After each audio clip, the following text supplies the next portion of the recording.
السلام عليكم. بما ان انا براجع نفسي دايما ولو غلطت بعتذر، فانا بعتذر له. علشان فيديو تحرير الاقصى والنيابه القلبيه للتغيير كان المفروض اوضح فيه معلومات اكتر من كده. انا بجمع معلومات كتير جدا، احللها، اوصل لنتيجه واطلع اقولها، فمش كتير بيفهموا كلامي، او بكون محتاجه اشرح كتير جدا، وده بيخلي الفيديو طويل والناس بتزهق بسرعه. عموما انا فرحانه جدا علشان ربنا نصرني، واللي ظهر بوادر تحرير للمسجد الأقصى إن شاء الله، وإني ما طلعتش لاسعة ولا مجنونة الحمد لله. فعلشان كده حبيت أتكلم أكتر في الموضوع ده بقلب جامد. في العادي أنا ما ببررش لحد أي حاجة أنا بعملها، ومش بيهمني رأي الناس فيا، لأن أنا مدركة إن أي حد كون رأيه كونه بناء على حاجات تخصه هو، وعيه، إدراكه، تجاربه، مدى اتزانه النفسي، حاجات كلها تخصه هو. فلما هيكون رأي هيبقى من منظوره هو، أنا مش طرف فيه، ما يخصنيش في حاجة. فابقى عبيطة جدا يعني لو صدقت أو حتى حاولت أدافع عن نفسي. بس أنا هبرر دلوقتي ليه؟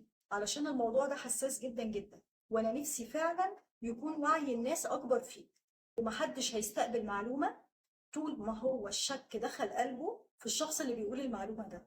طيب، أنا عرفت منين إن ربنا سبحانه وتعالى خلاص أذن بالنصر وتحرير المسجد الأقصى؟ قلت لكم وأنا بصلي وأنا صاحية، مش وأنا نايمة. وكنت بصلي العصر، وكان بقالي كتير جدا ما صليتش بسورة النصر. لقيت ربنا سبحانه وتعالى خلاني افتكرها واقولها، وانا بقولها حاجة جوايا بتقول ان ربنا اذن بالنصر والتحرير، ولكن بشرط اننا نرجع كلنا تاني عباد لله. انا اتخضيت وبقيت مش مصدقة، زي ما انتم بالظبط مش مصدقين، واقول شيطان. طب شيطان ازاي وانت بتصلي يا زكية؟ طب وسوسة نفس، دي وارد ممكن، ولكن انا ما كنتش بفكر اصلا ولا جه في دماغي بقالي كتير جدا زي كل الناس اي حاجه تخص المسجد الاقصى تحديدا. يعني كلنا بنتكلم عن الاحداث اللي بتحصل عموما، انما الحدث ده تحديدا تحريره كلنا كنا شايفينه بعيد جدا جدا. مسكت طرف الخيط ده ومشيت وراه. وازاي حصل لي بالقوه دي؟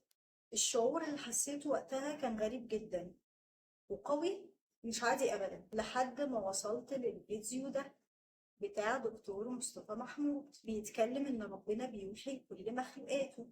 يعني ايه بيوحي؟ يعني بيلقي في نفسهم شعور او في دماغهم فكرة، بتحس كأن كده حاجة بالظبط نورت في دماغك. بس علشان تعرف تحس بيه محتاج انك انت تكون مسكت كل الدوشة اللي في دماغك وحواليك. وصف ده بالظبط كأن حد بيكلمك في حاجة مهمة جدا وانت مشغل الراديو ومعلي الصوت على الآخر، مستحيل تسمعه. وصلني بقى ان حد بيقول عليا يا عم، انت بتقول انا ربنا بيكلمني. اه بيكلمني، وبيكلمك انت كمان. كون ان انت مش عارف تسمع كلامه ليك، دي مشكلتك انت، ولازم تشتغل على حلها. مش تتهمني انا ان انا بقول كلام غريب. انا قلت ان انا نظفت قلبي من اي حقد او غضب او كره، وبحاول اوصل لاعلى مراحل القرب لربنا بقلبي، وهي تزكية النفس. هل ده سهل؟ لا طبعا، بس مش مستحيل. عاوز شوية مجهود. هل ربنا هيلاقيني بعمل مجهود علشان اوصل له ومش هيجازيني خير؟ حاشاه، بيرزقني التوفيق في كل خطوة بمشيها في حياتي، وبيلهمني حسن التصرف، وبيساعدني اتعلم اي حاجة او اي مهارة انا نفسي اتعلمها. انا بكلم ربنا بالدعاء وبطلب منه وهو بيرد عليا فعلا، بيبعت لي اشارات وبمشي وراها فبوصل لاي حاجه بتمناها او عاوز اعرفها. هل اللي حصل ده حاجه ربنا اختصني انا بس بيها، وان انا بقى مختاره والكلام الغريب ده علشان في حد قال لي اوعي تعملي زي المضيفه اللي قتلت بنتها وقالت انا مريم العذراء اللي قالت لي وانا مختاره وهي سبقتني وانا هحصلها على هناك؟ استغفر الله العظيم يا رب. انا عمري ما خدت معلومه من اي حد على انها خلاص دي حاجه امر مسلم بيه، وهي دي الحقيقه المطلقه الوحيده. لازم ادور تاني وراها لحد ما اوصل لصحه المعلومه او احللها من وجهه نظري انا.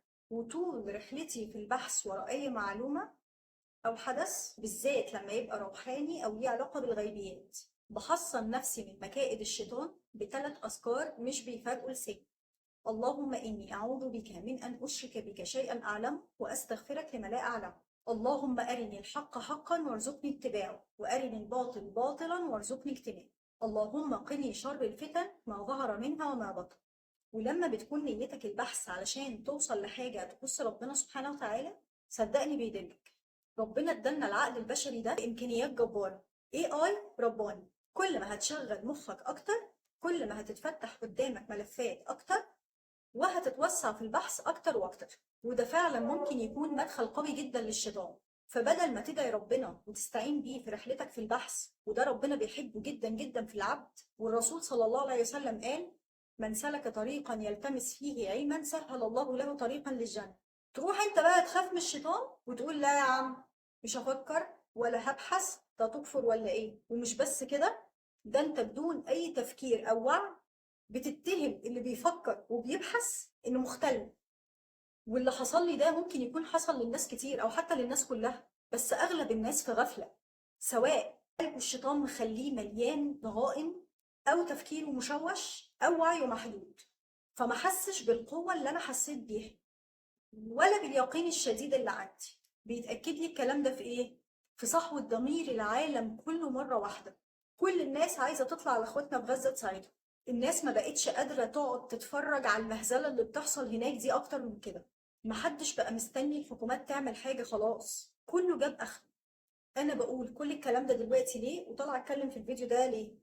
علشان بكرة ان شاء الله هنزل فيديو بشرح فيه بالتفصيل كل المعلومات اللي وصلت لها عن ازاي تحرير المسجد الاقصى خلاص فعلا اقترب وربنا اذن بيه، وعن وصول البقرات الحمر للقدس وقرب اكتمال خطتهم لهدم المسجد الاقصى، وليه مش هيهدم زي ما ربنا سبحانه وتعالى ذكر في القرآن الكريم، وايه اللي يأكد ده فعلا على ارض الواقع، وان خلاص دي نهاية دولة الظلم والفساد. وايه بقى علاقة سيدنا عمر بن الخطاب بكل الاحداث دي اللي حصلت واللي لسه هتحصل كمان؟ وما كانش هينفع انزل الفيديو بتاع بكرة ده وانا مش مبررة في الشرح اجزاء كتير ومش رد على تساؤلات اغلب الناس اللي جات على الفيديو الاولاني. انا طبعا الكلام ده واصل لي من اول ما نزلت الفيديو، بس ما بيهمنيش، يعني ما بيفرقليش، خلاص هو كل واحد حر في الكلام اللي بيقوله. انا مش وصية على رأي حد، محدش وصي على رأيي، وربنا سبحانه وتعالى يبقى يحكم بينا بقى يوم القيامة في اللي احنا اختلفنا فيه. بس كان لازم دلوقتي اطلع وابرر كل نقطة انا سمعتها من اي حد في الفيديو الاولاني، مش علشان ادافع عن نفسي ولكن علشان تكون كل حاجة واضحة، عشان لما اتكلم في الفيديو بتاع بكرة ان شاء الله تبقى عارف تستقبل مني المعلومة كويس، وعارف ان انا بتكلم بناء على حاجات ذكرت في القرآن في الاحاديث، مش بنجم ولا انا ملبوسة ولا انا اتجننت. السلام عليكم.